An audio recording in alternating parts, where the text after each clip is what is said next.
Bonjour et bienvenue dans cette deuxième vidéo de formation sur Adobe Photoshop. Comme nous l'avons vu précédemment dans notre programme de formation, dans cette vidéo, nous allons commencer par la présentation de l'interface de logiciel qui sera suivie ensuite par la personnalisation de l'interface de notre logiciel de traitement d'image. Nous allons tout de suite commencer par la présentation de l'interface. Voici à quoi ressemble l'interface de travail de Photoshop. Nous allons passer tout de suite au lancement du logiciel. Si le logiciel n'est pas déjà installé chez vous, vous pouvez télécharger le logiciel à travers le site d'Adobe et puis l'installer. Et si vous ne parvenez pas à avoir accès au logiciel, vous pouvez me laisser un message et je vous partagerai le lien de téléchargement. Dans cette série de formations, nous allons commencer à utiliser Adobe Photoshop CC 2019. Ceux qui ont une ancienne version ou une version plus avancée comme CC 2020 ou CC 2021, vous n'aurez aucun souci. Je vais vous expliquer les différentes fonctionnalités qui sont communes à ces différentes versions. Et si jamais il y a des changements, je vous expliquerai comment est-ce que vous aussi vous pouvez effectuer les mêmes manipulations que moi et avoir les mêmes résultats. Nous allons procéder au lancement du logiciel.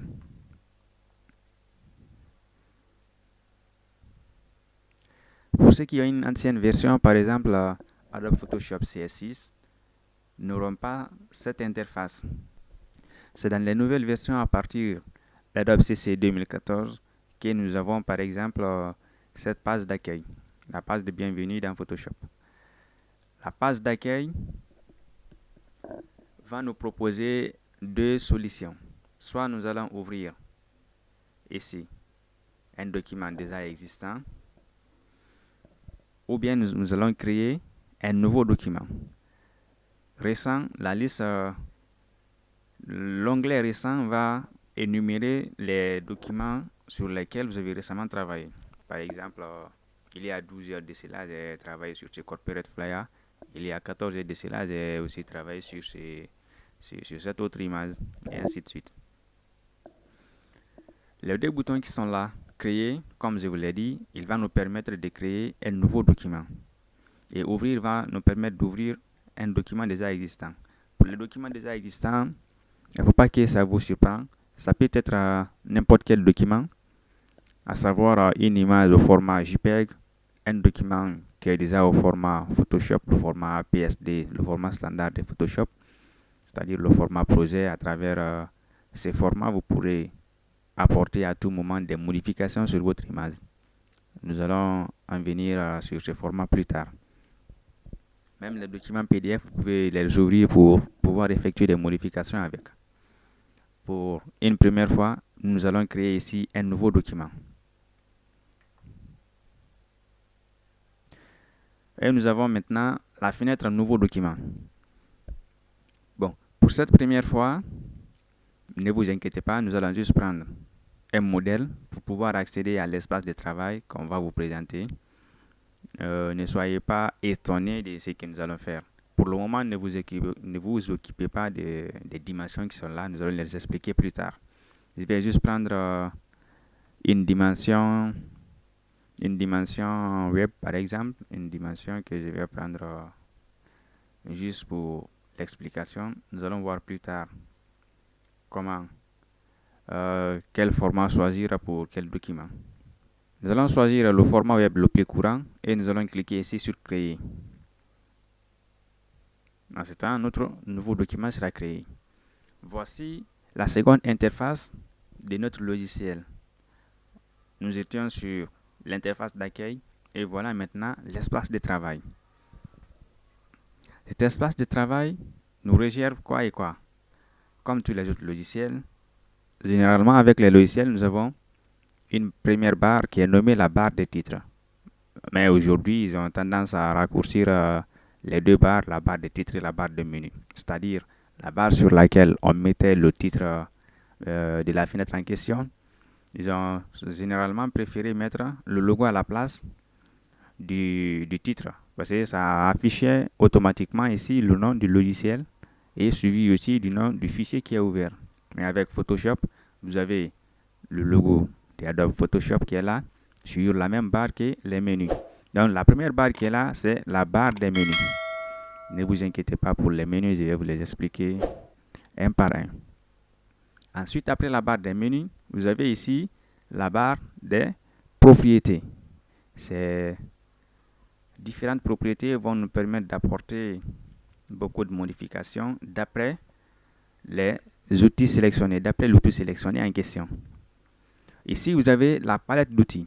Nous avons plusieurs outils qu'on va vous présenter prochainement. L'outil sélectionné par défaut, c'est l'outil de déplacement, le premier outil qui est là.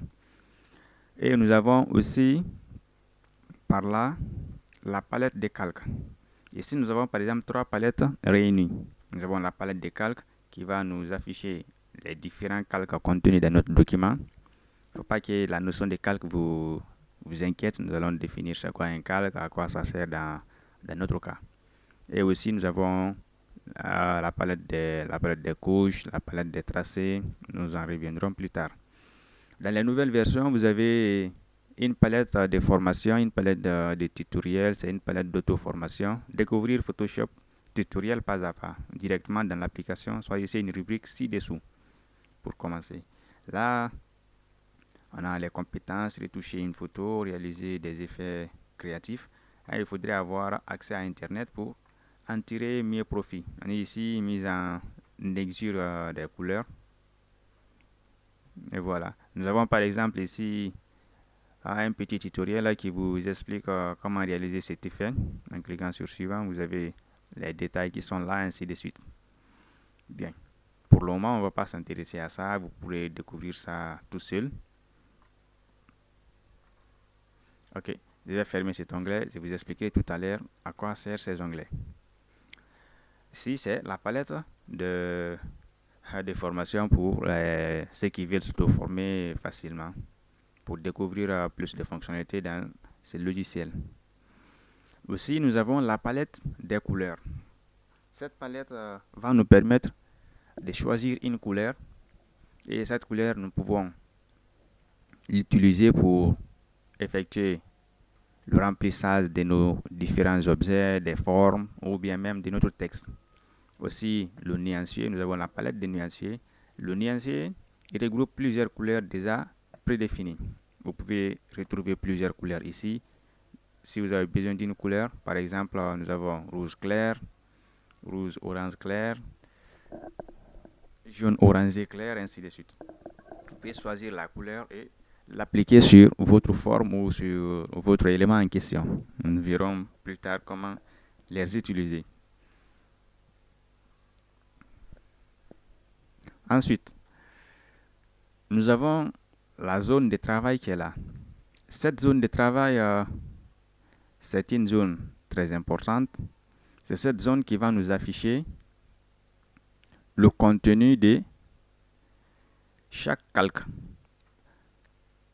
Vous allez retenir que chaque élément que vous allez ouvrir sur Photoshop ou importer sur Photoshop, ou bien chaque document que vous allez créer sur Photoshop, il aura toujours imprimé calque par défaut. Moi, j'ai choisi le mode plan de travail. C'est pourquoi il m'a donné ici plan de travail. Et dans ce plan de travail, il m'a mis un calque dedans, nommé calque 1. Si tel n'était pas le cas, par exemple, si je choisissais de créer un nouveau document ici, sans passer par le plan web, je vais prendre par exemple le mode impression et choisir un format standard comme le format A4. Ensuite, j'ai créé mon document. Et voilà. Dans ce nouveau document, nous avons ici un nouveau calque. Le calque par défaut est toujours nommé arrière-plan, sauf dans le cas des plans de travail où c'est déjà nommé calque 1. Et le premier plan de travail a toujours le titre plan de travail 1. Dans ce document, nous avons le calque par défaut arrière-plan et c'est toujours verrouillé. Nous allons voir plus tard comment déverrouiller et manipuler ces calques à notre guise. Chaque élément que vous allez ouvrir sur Photoshop ou que vous allez créer sur Photoshop aura son propre calque à lui. Et les calques vont permettre ici une modification simple et plus aisée de notre document en question ou de l'objet en question. Dans un document, vous pouvez avoir plusieurs calques. Dans un document Photoshop, retenez qu'il y a au moins un calque. Il ne peut pas avoir de document Photoshop sans avoir des calques. Dès que vous créez un document, par défaut, vous avez un nouveau calque qui est créé nommé arrière-plan ou calque 1. Bien.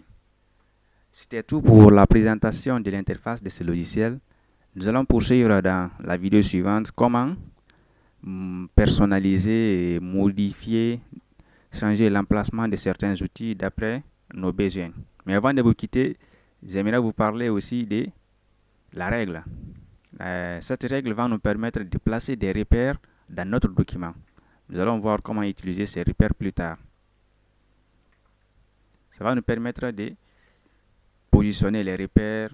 On pourra se focaliser sur ces repères pour faire des dessins, soit pour limiter par exemple les bordures de notre document pour ne pas rentrer dans la marge. Merci d'avoir suivi cette vidéo. N'oubliez surtout pas de vous abonner à la chaîne et activer la cloche de notification pour ne manquer aucune de mes nouvelles vidéos. On se retrouve tout de suite dans la vidéo suivante pour la personnalisation de l'interface de notre logiciel. À tout de suite.